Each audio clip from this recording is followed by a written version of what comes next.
Hello tout le monde, j'espère que vous allez bien. Alors bienvenue dans cette petite vidéo qui est dans la continuité des vidéos édu que j'ai fait, il y a déjà je pense plus d'un an que j'ai plus fait de vidéos éducatives.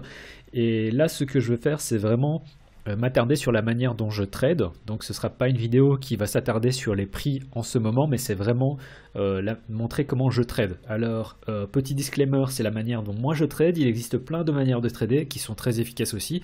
Ma manière de trader à moi, c'est une manière de trader purement price action, dans le sens où je ne me base que sur ce que je vois ici. Je n'utilise pas d'indicateur, si ce n'est de temps en temps le volume. Mais sinon, vraiment, je me base uniquement sur les chandelles et c'est ça qui détermine en fait comment est-ce que je trade, si je prends un trade de position ou pas. Donc voilà, ça c'était un premier disclaimer. Un deuxième disclaimer, c'est il est important de savoir quand trader ou quand ne pas trader. C'est-à-dire que parfois vous n'avez aucune lecture sur le marché. Moi ça m'arrive par exemple d'avoir certains moments où je n'ai aucune lecture sur le marché, ou d'autres ont une lecture sur le marché. En trading il n'y a pas de saint graal. Il faut savoir qu'on se trompe tous. Moi le premier, je pense que ceux qui sont habitués de la chaîne le savent, c'est-à-dire que souvent je prends des trades qui ne fonctionnent pas, mais heureusement j'ai des trades qui fonctionnent et qui contrebalancent plus que nécessaire les trades perdants que j'ai eus. Donc ça c'est une chose. Et du coup pour revenir à ça, c'est si jamais vous ne savez pas ce qui se passe sur le marché, si vous n'avez aucune idée de comment est-ce qu'il faut trader le marché, eh ben ne tradez pas. Pourquoi? Parce que être en dehors du marché, c'est également être une position. Je sais que ça peut être un peu contre-intuitif, mais c'est la vérité, dans le sens où être en dehors du marché, c'est simplement préserver son capital, et préserver son capital, c'est véritablement ce qu'il y a de plus important. Ce que je voulais dire, c'est que le capital est super important dans le sens où si vous avez 10 000 € et que vous descendez à 9 000, il ne faut pas commencer à vous dire ok, il faut que je prenne encore des trades histoire de remonter à 9 000, enfin 10 000 et de repartir à nouveau en positif. Non, vous êtes en positif, vous avez fait des trades perdants, d'accord, mais vous êtes encore à 9 000, ok? Parce que si vous commencez à rentrer dans une logique de il faut que je gagne de l'argent et nanana, vous allez commencer à réfléchir davantage à ce qu'un trade peut vous offrir, et éventuellement vous n'allez pas couper un trade gagnant qui va se retourner contre vous, vous allez perdre plus d'argent. Donc il faut vraiment davantage penser à ok, j'ai encore 9 000 et je peux continuer à trader. Pourquoi? Parce que la mort en fait c'est tout simplement arriver à zéro, et à zéro en fait vous ne pouvez plus travailler. Le capital, c'est l'outil du trader. Donc si jamais vous voulez prendre le trading de manière plus ou moins sérieuse, ça c'est un truc à rentrer vraiment dans la tête, c'est le capital, c'est nécessaire, survivre, c'est vraiment totalement nécessaire. Maintenant que ça c'est dit, je vais commencer un peu à parler de la manière dont j'analyse les charts. Alors ce que je fais généralement, ça m'arrive parfois de prendre le mensuel, mais je vais d'abord en hebdo et je regarde quels sont les niveaux qui sont intéressants et quelle est d'abord, enfin non, c'est pas vrai. La première tendance, la première chose à se poser, c'est quelle est la tendance. Et à partir de ce moment-là, il faut regarder la structure de marché et se dire ok, où est-ce qu'on a, qu'est-ce qu'on a? C'est on a un high, on a un low, on a un high, on a un low qui est égal à celui-ci, et ensuite on a un high et on a un low, ce qui fait que tant qu'on était encore ici, on n'avait pas forcément une idée très claire de ce qui allait se passer. Pourquoi? Parce qu'on avait des sommets et des creux qui étaient plus bas que le précédent. Et ce n'est que quand on a eu la cassure ici, qui était la cassure de ce high ici, qu'on est en train de se dire ok, on a un high là, on a un high là, où est le dernier low? Il est ici. Et du coup de se dire ce qui importe c'est ces structures là. Et tant qu'on tient du coup ceci, on reste sur une structure de marché haussière en hebdomadaire. C'est important de toujours regarder la time frame pour se dire ok, si jamais je veux prendre un trade en hebdo, je sais que je peux prendre un trade éventuellement ici en me disant pourquoi? Parce que ici en plus on a ce dernier bloc de liquidité. Alors je parle souvent de liquidité, et ça c'est un concept aussi qui est important. N'hésitez pas à prendre des notes. Il y a deux endroits où est-ce qu'on peut prendre un trade une fois qu'on a défini la structure de marché. Donc soit on attend qu'on ait une cassure de structure de marché pour justement prendre un trade qui va dans le même sens que la cassure de structure de marché, c'est-à-dire qu'ici on a la structure de marché haussière. Si maintenant on commence à casser ça et passer ici en dessous, on veut prendre des shorts ici. Pourquoi? Parce qu'on a cassé la structure de marché haussière. Mais en attendant, on n'a pas cassé la cassure de structure de marché haussière, donc on ne va pas parler de short sur la time frame en weekly. On va davantage continuer à parler de long tant qu'on n'a pas cassé justement ce low ici. Où est-ce qu'on veut prendre des longs? Il y a deux endroits où est-ce qu'on veut prendre des longs. Le premier endroit, c'est sur le retest de cet ancien sommet. On peut voir que bon, bah là, on a directement fait une chute qui est passée au travers. Et le deuxième endroit où vous voulez prendre des longs, c'est dans le bloc de liquidité. Qu'est-ce que j'entends bloc de liquidité? C'est en fait, il y a deux manières de voir ça. La première, c'est soit on a un bloc d'offres. Ici, c'est un bloc de demande. Soit on a un bloc d'offres. Quand je parle d'offres et de demandes, c'est un concept de liquidité encore qui est différent, mais il faut simplement retenir que dans le cas où on a une grosse montée, il faut regarder où se situe le dernier bloc rouge, la dernière chandelle rouge. Et ça, c'est le bloc de liquidité dans lequel vous voulez prendre une position. Et dans ce cas-là, on peut voir que si vous avez pris une position ici, vous étiez assez bien. Il y a deux endroits au sein du bloc où est-ce qu'on peut prendre une position. La première, c'est dans la partie supérieure du bloc, et la deuxième, c'est la partie basse du bloc. Dans ce cas-là, vous auriez deux entrées, et vous auriez en fait une entrée mixte de 45K, ce qui n'est pas une mauvaise entrée. Où vous placez le stop, vous placez toujours le stop un peu en dessous du dernier creux, donc voilà ici. Et l'idée c'est que vous dites qu'en hebdo, on peut continuer à monter. Alors tout ça bien sûr c'est sujet à un ensemble de choses. La première chose c'est quel est le niveau. Là, on peut voir est-ce qu'il n'y a pas des niveaux entre l'ancien sommet? Est-ce qu'il n'y a pas des niveaux entre l'ancien sommet et un nouveau all-time high? Et dans ce cas-là, on peut voir qu'on avait ça ici, support, résistance, résistance, résistance, résistance, support, on a cassé le support, du coup ça redevient encore une résistance. Et donc, si jamais vous voulez prendre ce genre de trade, l'idée c'est de se dire qu'au max, on va aller à nouveau vers les 60K. Si on repasse au-dessus des 60K, on est positif et on se dit que ok, on a récupéré ce niveau-là pour continuer à monter. Donc ça, c'est, je vous ai parlé de beaucoup de choses. J'ai parlé de structure de marché. Donc dans un premier temps, il faut vraiment identifier la structure de marché. Je vais l'écrire, ce sera plus simple. Identifier la structure de marché. 2. Savoir où on prend des trades. Dans ce cas-là, j'ai parlé de 3 endroits où est-ce qu'on peut prendre un trade. A, retest, et A, le retest de l'ancien sommet. Wow, j'arrive pas à taper. Sommet. Et B dans le bloc de liquidité. Dans le bloc de liquidité, il y a la possibilité d'avoir 2 entrées. Bloc de liquidité. Donc voilà. Et puis, savoir toujours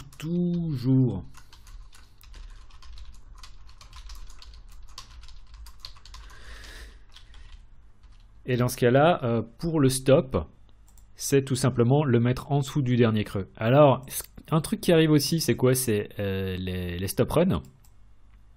On peut éventuellement prendre ça. Hein. Donc, on peut voir qu'ici, on a quoi? On avait high, low, qui vient après. On a de la liquidité qui vient reposer où? Et il y a des gens qui basent leur trading là-dessus. C'est on a ce low ici et il y a des gens, tout ce qu'ils attendent c'est quoi? C'est qu'on vienne chercher la liquidité restante ici en dessous. On va savoir que ce qu'on dit généralement, la manière simple de dire les choses, c'est voilà, il doit y avoir des stops qui restent ici ou des gens qui placent leur stop une fois qu'on vient chercher ici. Et il y a des gens, vu qu'il y a un ensemble de traders qui font quoi? Ils tradent comme moi. Donc ils disent ok, on est dans ce bloc, on peut continuer à remonter en hebdo. Où est-ce qu'ils mettent leur stop? Ils mettent leur stop en dessous de ça. Il y a d'autres traders qui se disent bon, on va avoir pas mal de stops ici. Si le marché revient ici, on a des chances en fait, tout simplement, d'avoir des gens qui sont intéressés et de continuer à monter. Pourquoi? Parce que la structure de marché n'est pas cassée et que tant qu'on n'a pas la cassure de structure de marché, en fait, on peut continuer à acheter ça. Et ce qu'ils font, c'est tout simplement, ils mettent des ordres d'entrée là où les gens ont leur stop, ce qui fait qu'on a un stop run, c'est ça les stop run, et que suite au stop run, en fait, on continue à monter. Et ça, c'est des choses qui arrivent qui arrivent tout le temps. Et mais bon, c'est le jeu. C'est pour ça que généralement, soit, surtout si vous êtes en hebdo, moins si vous êtes en 4 heures, ce que vous pouvez faire, c'est avoir un stop mental. Le stop mental, ça veut dire quoi? Ça veut dire c'est si on vient avoir une mèche qui vient traverser et ensuite qu'on remonte, ce que vous faites, c'est votre stop mental, il était là. On vient de toucher votre stop mental. Une fois qu'on a la remontée, une fois qu'on a ceci qui se passe, vous mettez un vrai stop, c'est-à-dire que là, vous mettez vraiment le stop ici en dessous, voire un peu en dessous comme ça, et vous dites ok, maintenant j'ai un vrai stop. Et si je me fais sortir, je me fais sortir. Mais c'est simplement sur un trade. Pour rappel, utilisez un seul trade. Le calculateur de risque est dans la description. Voilà, donc il y a 3 entrées. Il faut toujours savoir où mettre son stop, généralement en dessous du dernier creux. Et une fois que vous avez ça, vous avez la target. Les targets, c'est quoi? Généralement, c'est l'ancien high. Mais il faut également voir s'il n'y a pas un niveau entre. Et dans ce cas-là, on a ce niveau-là et on a l'ancien all-time high. Donc ça, c'est si vous voulez trader en hebdomadaire. Le problème, c'est quoi? C'est que bon, l'hebdo, c'est bien gentil, mais si vous voulez prendre un trade toutes les 14 semaines et vous n'allez pas trader beaucoup, vous n'allez pas forcément apprendre beaucoup, vous allez vous dire ok, j'attends 14 semaines pour prendre mon trade, et si votre trade, en fait, il est perdant, dans le sens où là, ce que je vous explique, c'est comment trader la structure de marché, mais ça tombe, on va avoir droit à une cassure de structure de marché, et vous allez en fait vous faire sortir. Et si vous faites sortir et que vous prenez un trade tous les 14 jours, vous allez dire ah putain, c'est nul ce truc, ça fonctionne pas, j'attends 14 semaines pour prendre un trade, et quand je le prends, je suis perdant. Donc c'est pour ça que là, je vous ai parlé de la théorie. En vrai, je trade pas le weekly, mais je vous expliquais comment est-ce que je trade les structures de marché. Donc tant qu'on a une structure de marché haussière, on fait ça. Toujours savoir où mettre son stop, et voilà. Identifier la structure de marché, savoir où prendre un trade, et savoir où mettre son stop. Maintenant, qu'est-ce qui se passe lorsque ce qui se passe ici, on est quoi? On passe en daily. Je vais effacer tout ça. Je vais pas tout effacer parce que maintenant la structure de marché en daily, comment est-ce que ça se passe? En hebdo, on est sur quelque chose de bullish, mais en daily, on peut voir qu'on a quoi? On a high, on a un sommet, on a un creux, on a un sommet, on a un creux, on a une consolidation d'une dizaine de jours, ce qui est considéré comme du coup un creux, on a une cassure ici, excusez-moi, on a une cassure, donc on a un nouveau high, donc ça ne nous intéresse plus, mais ensuite on a quoi? On a cet ancien creux qui est cassé. Qu'est-ce que j'entends par cassé? On passe au travers. C'est pas simplement une mèche et où on remonte, c'est vraiment on a la cassure ici. Du coup, ce qui se passe là, c'est quoi? C'est la cassure de la structure de marché haussière est cassée, et on a du coup une cassure de structure de marché. La cassure de structure de marché, du coup, comment est-ce qu'on la trade? C'est la même chose dans l'autre sens. Du coup, c'est identifier la structure de marché. On a cassé la structure de marché, donc on est passé d'une structure de marché haussière à une structure de marché baissière. Savoir où mettre son trade, où placer son trade. Dans un premier temps, c'est quoi? C'est retest de l'ancien sommet. Ici, on a quoi? On a dans l'ancien creux, du coup, il faut inverser. De l'ancien creux, ou dans le bloc de liquidité. Et la liquidité, c'est la même chose, c'est que du coup, soit vous prenez un trade ici, et dans ce cas-là, on peut voir que ça aurait bien fonctionné, parce que vous auriez eu toute la descente. Soit, et moi c'est ce que je voulais, c'était davantage prendre dans le bloc de liquidité. Et on peut voir que le bloc de liquidité, il est où? Je vous ai dit, dans le cas d'une montée, il faut regarder les blocs rouges. Et ici, dans le cas d'une descente, on a la cassure à la baisse, donc il faut regarder les blocs verts. Ça, c'est notre bloc de liquidité. soit vous le prenez comme ça en vous disant ok on a le vert, sachant que bon parfois ça marche pas non plus, on vient pas chercher directement dans le bloc, on vient chercher simplement quoi? On vient chercher simplement les mèches ici, mais ça donne quand même une bonne indication. Le bloc, moi personnellement j'utilise les mèches. Et le stop se mettrait ici au-dessus. Et ce que j'aurais voulu, c'était quoi? Pour prendre un short dans ce cas-là, et je crois que j'en ai parlé à l'époque, c'est si on revient à 63, c'est là que je veux prendre un short. Et bon, on l'a pas eu. Pourquoi est-ce que j'ai pas shorté ça ici? Parce que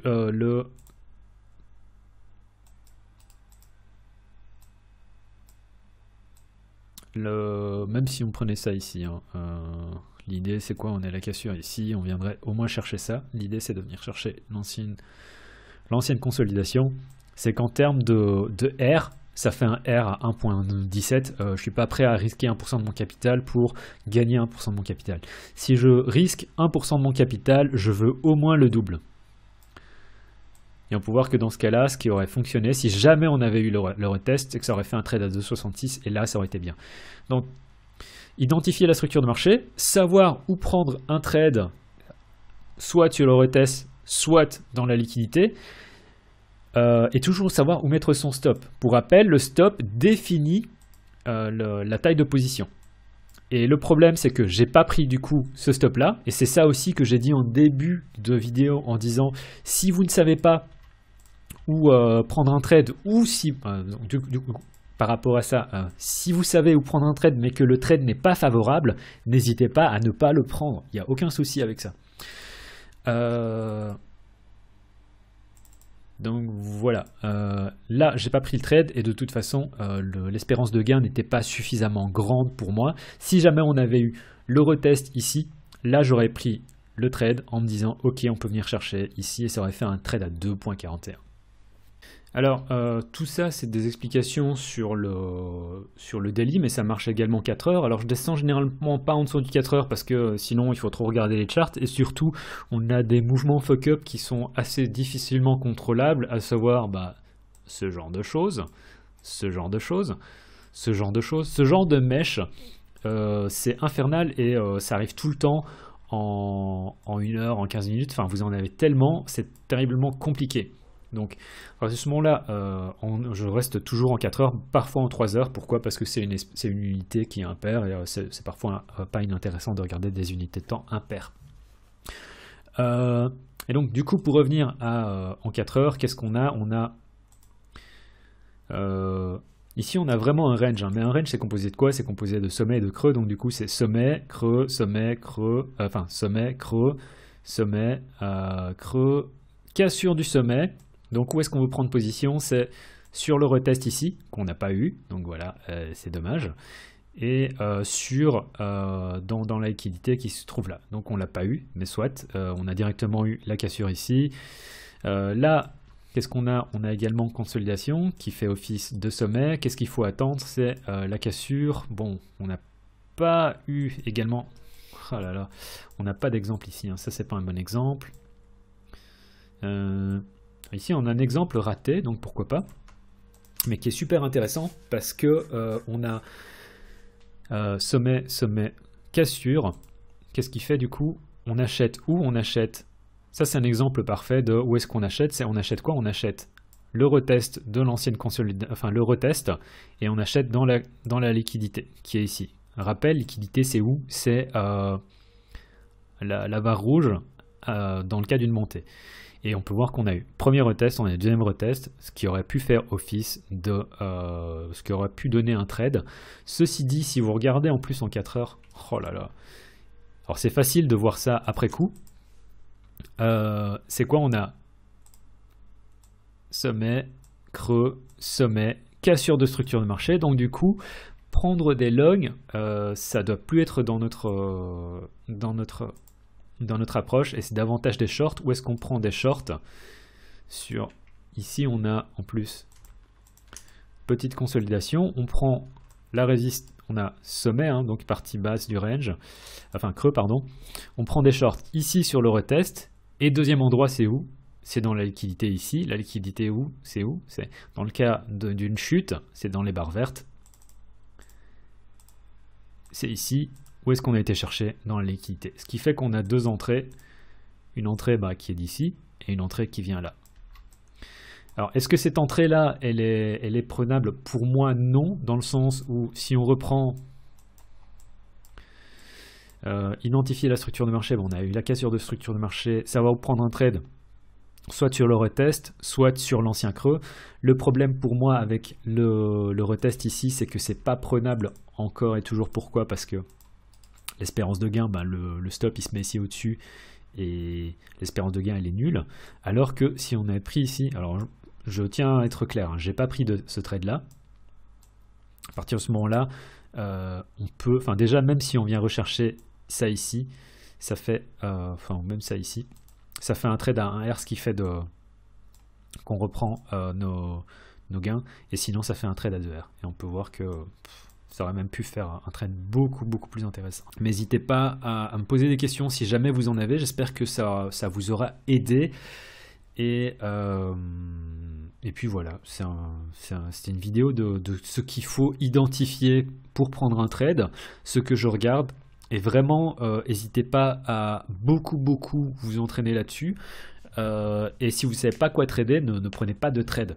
Mais donc voilà, je trouve que ça c'est super important. Et pour moi, c'est un setup qui est aussi très important. Voilà, c'était tout pour cette vidéo. C'était Graph en vous souhaitant une excellente journée.